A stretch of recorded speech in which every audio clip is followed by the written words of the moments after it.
Hello guys, welcome back to the channel. In today's video, I'm going to show you how you can unlock new shadow spine seed and grow a garden latest update. Okay, let's get into it guys. The summer event update in Grow a Garden has been released and there is a new seed that you can craft from here. Go to the cosmetic or crafting section and then you can go to the crafting table here, select recipe, and when you scroll down, you will see a new seed. It's called Shadow Spine.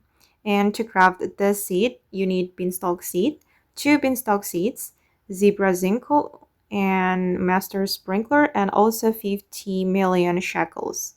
Oh, I've already owned all these items, but the zebra zincle um, for the zebra zincle, I'm still growing it, so I need to wait.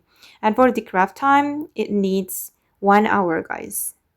I think it's worth to try because it's beautiful.